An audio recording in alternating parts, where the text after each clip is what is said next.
Bismillahirrahmanirrahim. Wabillahi nama Bandung. Pertama-tama marilah kita panjatkan puji serta syukur hanya Tuhan hobi. Selawat serta salam marilah kita limpahkan kepada Tuhan Allah dan Muhammad sallallahu alaihi wasallam. Bapak Ibu yang saya hormati, Bapak Ibu guru serta teman-teman. Pada kesempatan kali ini mengganggu waktu istirahatnya karena ada beberapa hal yang kita lanjut yang akan saya sampaikan mengenai tugas dari PKG. Selama saya mengikuti beberapa ini ada beberapa hal baru tentang ataupun pembelajaran tentang pedagogi juga tentang olahraganya. Jadi maksudnya untuk tugas hadir dan ditugaskan untuk membuat RPL apa yang telah tindak lanjut. Rencana tindak lanjut ini mungkin nantinya akan dibuat atau diselenggarakan sesuai dengan yang saya rencanakan di sini. Ini untuk RPL yang akan saya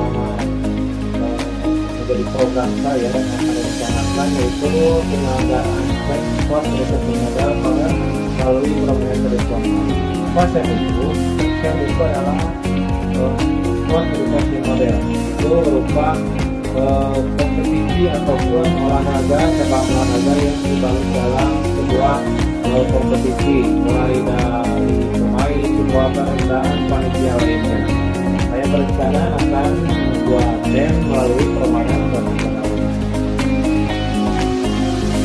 Sebelum ke program ada latar belakang melihat generasi kelahiran.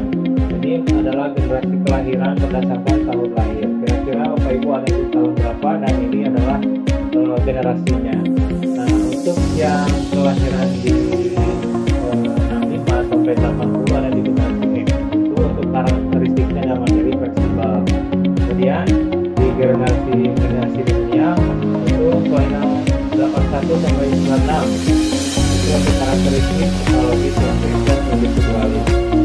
Untuk yang sekarang lagi ramai itu adalah generasi Z atau Gen Z yang dari tahun itu tahun lahir di 97 sampai 2010. Nah, itu karakteristiknya ada di digital dan sosial. Dan yang lagi adalah generasi Alpha. Dan generasi selanjutnya adalah generasi dan yang lainnya. Itu generasi tahun kelahiran. Kenapa saya terlebih dahulu masuk ke belakang ini generasi yang menerima atau generasi secara tetap melalui internet sebagai generasi yang mulai dari seluruh Indonesia. Bila mereka terus terpapar, dikhawatirkan nilai tradisi asing akan menghilangkan mengganti nilai tradisi lokal warisan leluhur ini. Nah, di sini bermain menjadi tidak lagi menarik atau aktivitas fisik ini menjadi tumbuh kembang anak menjadi tidak begitu menarik buat anak generasi Z atau generasi sekarang. Permainan yang mendidik itu secara keseluruhan memiliki peran dalam membina pertumbuhan fisik, pengembangan psikis, keterampilan motorik dan pengetahuan dan penghayatan nilai-nilai serta pembentukan pola hidup yang sehat. Nah, melalui olahraga permainan tradisional ini, pembelajaran penjas dapat membantu anak dalam bersosialisasi. Ya, anak saling bersosialisasi dan dengan temannya. Selain itu, bermain sangat diperlukan untuk perkembangan gerak kebugaran ini. Karena untuk generasi sekarang, kebanyakan itu kita di gadget, jadi untuk aktif itu sangat jarang sekali, ataupun sekarang masih banyak anak-anak yang lebih suka main HP, tiduran, daripada ketimbang main game, ketimbang main aktivitas di luar rumah. Kalau di zaman kita kan kita bermain itu di luar ruangan, ada permainan tradisional, boy-boyan, egrang, kasti, gobag, sebagainya. Nah, untuk anak-anak sekarang ini permainan tradisional itu sangat tidak begitu menarik bagi mereka. Jadi tergeser dengan Mobile Legends, FF dan sebagainya untuk permainan online ini. Nah, di sini tujuan untuk membuat program ini adalah menumbuhkan rasa menghormati terhadap keanekaragaman budaya. Jadi dalam pergeseran budaya ini ataupun generasi sekarang masih tidak ada yang belum tahu apa itu permainan boy-boyan, apa itu permainan gobak sodor. Masih cenderung kebanyakan di gadget. Jadi kita di sini membuat program supaya memperkenalkan permainan tradisional atau menjadi aktivitas fisik menjadi hal yang menarik untuk anak. Yang kedua, melestarikan permainan tradisional, yaitu yang tadi. Jadi akan lebih tahu permainan apa saja. Jadi akan lebih tahu menyenangkan permainan tradisional itu ketimbang bermain gadget.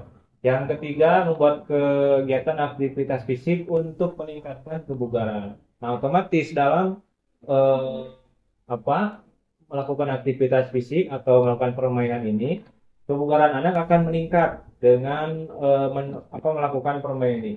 Yang keempat adalah terbiasa bekerja sama dengan rekan sejawat, kelompok ataupun dalam memecahkan masalah. Ini juga menjadi hal yang penting karena dengan ketergantungan di gadget ini si anak sulit untuk bersosialisasi, cenderung sendiri ataupun yang dikenal dengan introvert ya untuk sekarang, jadi tidak bisa bergaul. Nah, dengan bermain di luar aktivitas fisik ini bisa menjalin kerjasama yang baik. Yang selanjutnya adalah memahami nilai-nilai kebersamaan, kerjasama, kerukunan, dan persaudaraan. Baik, masuk ke capaian yang diharapkan dalam tujuan program ini, tentunya ada capaian yang diharapkan untuk kita semua, Bapak Ibu guru, khususnya untuk saya mungkin sebagai guru mapel PJOK. Yang pertama di pengenalan, itu mengenalkan membantu murid dapat terlibat aktif dalam permainan ini. Yang kedua, eksplorasi. Murid mencari informasi terkait topik. Nanti di program ini akan dipaparkan permainan tradisional apa yang akan nanti dimainkan. Nah, kemudian si murid ini dibebaskan untuk mencari informasi bahwa itu melalui rekan ataupun orang tua ataupun melalui gadget. Nah, itu kalau dilakukan dengan hal yang positif itu tidak apa-apa.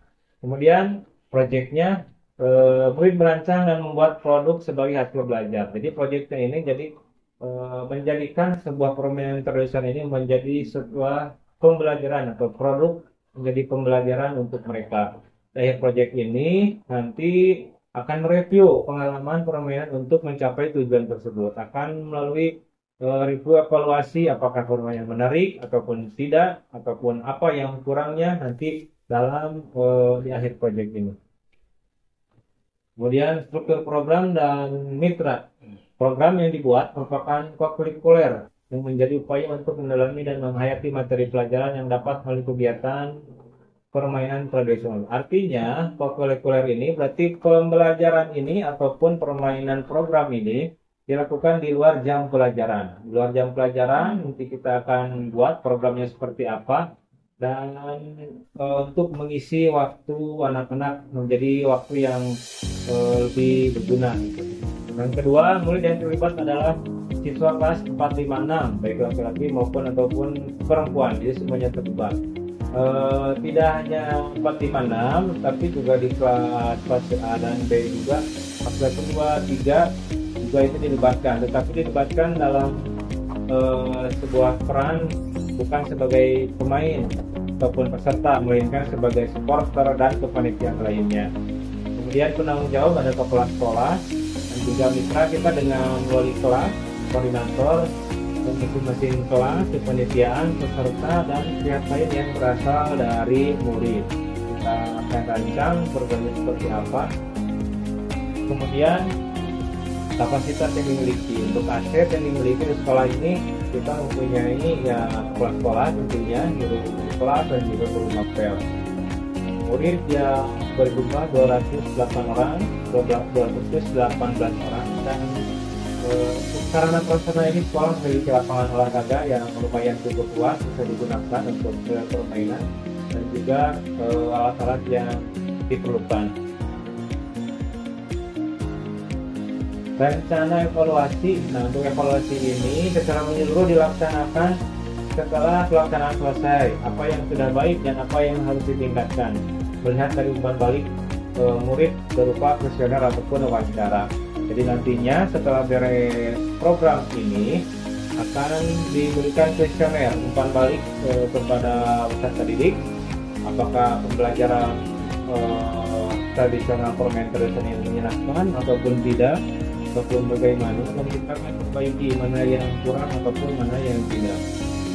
Kemudian untuk dokumentasikan proses kegiatan berupa foto video, nanti kegiatannya didokumentasikan, mendapat hasil pengamatan tentang kebiasaan kerjasama dengan tim, dan untuk tingkat kebugaran jasmani. Nah, nantinya setelah pembelajaran ini dalam pembelajaran PJOK akan diukur tingkat kebugaran jasmani seperti apa, apakah ada peningkatan ataupun biasa saja. Nah, tantangan, mungkin ada beberapa tantangan dalam program ini. Yang pertama, kemungkinan cuaca itu hujan ataupun panas bisa saja terjadi. Nah, untuk mengantisipasinya, kita bisa, kalaupun terjadi hujan yang sangat berat ataupun panas yang sangat terik, bisa diganti dengan hari yang lain. Kemudian kegiatan sekolah yang bentrok mungkin, ataupun evaluasi dan memberikan evaluasi yang efektif, baik yang positif kepada kegiatan kita. Timelinenya, untuk timeline kita laksanakan setelah peserta didik selesai sumatif akhir semester. Nanti mengisi kekosongan, nantinya setelah selesai ulangan kan ada waktu untuk borak ataupun Bapak Ibu guru mengisi rapot. Nah, di sini peserta didik akan direncanakan diisi dengan permainan tradisional tersebut.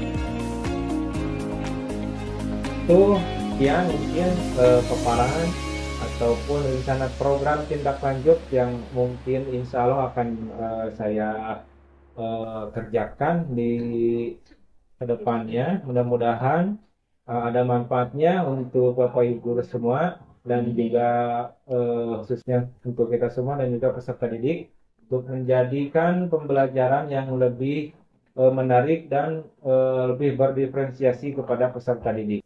Terima kasih. Wassalamualaikum warahmatullahi wabarakatuh.